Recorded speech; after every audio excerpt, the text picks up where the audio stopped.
ഭൂലോക വൈകുണ്ഠമായ ഗുരുവായൂരിലെ ഏറ്റവും വലിയ പ്രത്യേകത അവിടുത്തെ ചടങ്ങുകളുടെ കൃത്യനിഷ്ഠയാണ്. 1300ഓളം വർഷങ്ങൾക്ക് മുമ്പ് ശങ്കരാചാര്യർ ചിട്ടപ്പെടുത്തിയ പൂജാക്രമങ്ങളാണ് ഇപ്പോഴും അവിടെ അണുവിട തെറ്റാതെ നടക്കുന്നത്. ശങ്കരാചാര്യർക്ക് ഭൂമിയിലൂടെയും യോഗബലം കൊണ്ട് ആകാശത്തിലൂടെയും സഞ്ചരിക്കാൻ കഴിവുണ്ടായിരുന്നു. ഒരിക്കൽ അദ്ദേഹം ആകാശമാകെ ശൃംഗേരി പോകുകയായിരുന്നു. ഗുരുവായൂരിന് മുകളിലൂടെയായിരുന്നു യാത്ര. അപ്പോൾ താഴെ ഗുരുവായൂരിൽ ശിവേലി നടക്കുകയായിരുന്നു.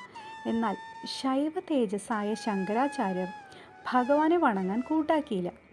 ആചാര്യരുടെ അഹങ്കാരം ഭഗവാനും സഹിച്ചില്ല. അദ്ദേഹം ഒരു മാത്ര നേരത്തേക്ക് ശങ്കരാചാര്യരുടെ യോഗസിദ്ധി ഇല്ലാതാക്കുകയും അതേസമയം ആചാര്യർ ഭൂമിയിലേക്ക് വന്നു വീഴുകയും ചെയ്തു.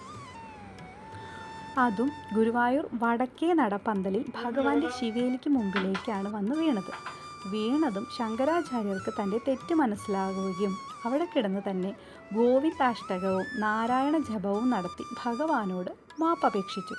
പിന്നീട് അദ്ദേഹം അവിടെ ഒരു മണ്ഡലം ഭജനമിരിക്കുകയും ഗുരുവായൂരിലെ പൂജാക്രമങ്ങൾ പരിഷ്കരിക്കുകയും ചെയ്തു.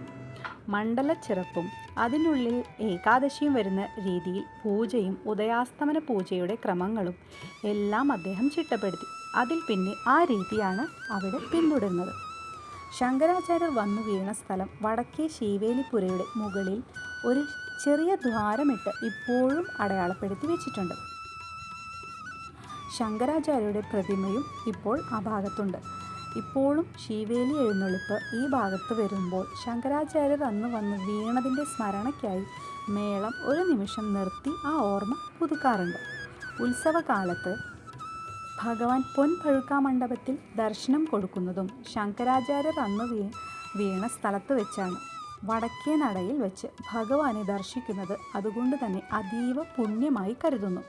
ഗുരുവായൂർ വടക്കേ നട സ്വർഗവാതിലായി കണക്കാക്കപ്പെടുന്നു. കൃഷ്ണനാട്ടം കളി നടക്കുന്നതും വടക്കേ നടയിൽ വെച്ചിട്ടാണ്. രാവിലെയും വൈകുന്നേരവും നടക്കുന്ന ശീവേലി വടക്കേ നടയിലെത്തുമ്പോൾ മിക്ക ഭക്തജനങ്ങളും സാഷ്ടാംഗം വീണ് നമസ്കരിക്കുന്നതും ആ സ്മരണയിലാണ്.